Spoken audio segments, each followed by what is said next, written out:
Well, I came here in about 1977, or yeah, 77, because I was going to WSU and I was actually going to be a social worker. Imagine that. I know. Then I discovered I didn't like people, but that's another story.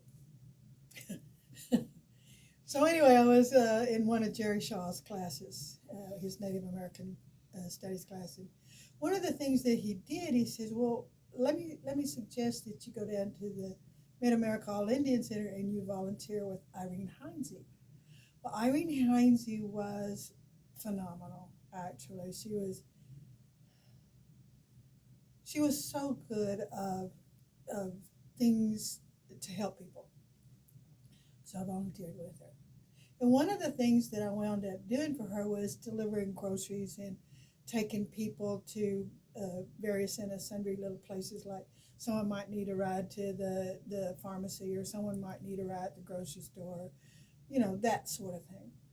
And as it happened, one of the people that I actually did that for, her name was Martha Grass. And Martha Grass was actually one of the AIM grandmas. So she was kind of a quiet lady whenever I would holler where she needed to go. But if I asked her to tell me, something, and she would tell me some of the stories about her background, but she was never pushy. She wasn't the kind of person that you got to hear this story, because she worked on things like the women in the Western United States that were involuntarily sterilized, and she was up at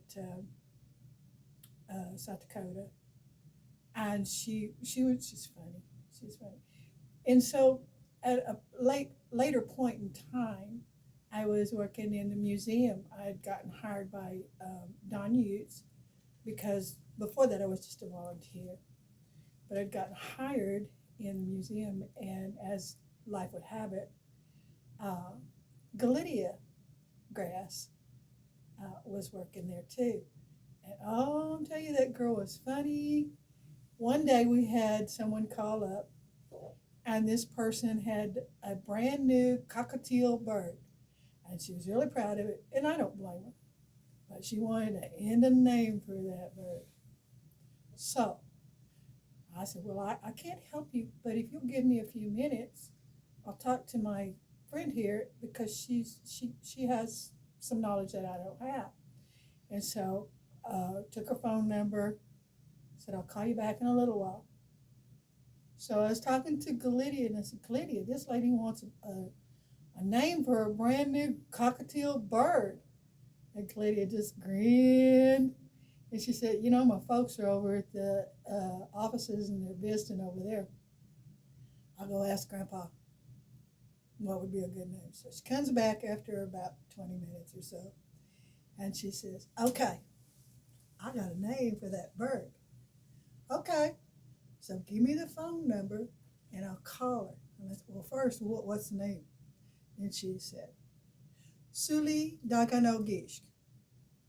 "What?" "I'll tell you in a little bit." So she calls this lady up, and she's very professional about it. And she tells this lady, she said, "I talked to my dad, and my dad speaks Cherokee. And so he said, call the bird Suli Daganogishk." And so she kind of figured out how to spell it phonetically so that the lady could write it down for some kind of paperwork. I don't know. But anyway, after Galidia hung up, she cracked up. I said, "What the hell are you laughing about?"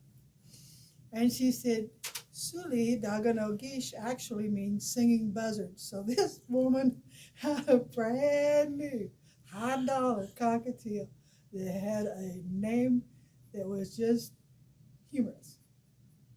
So anyway, as it was life would have it, that was the end of that day.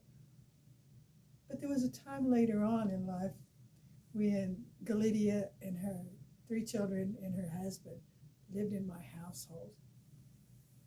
And she's gone now. So is Joe, and one of the daughters. So the daughters were Mathija, Jocelyn, and the son, his name was Shalu. Charlie was born on my birthday, Valentine's Day.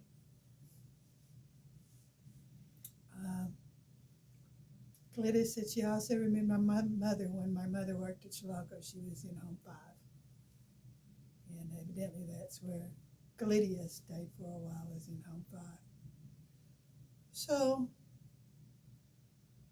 that was a little piece of me coming here, because before 1977, I was not a part of this community. The community I was around was the community of natives in Arkansas City. So there's a lot of stories about them people too. Thank you.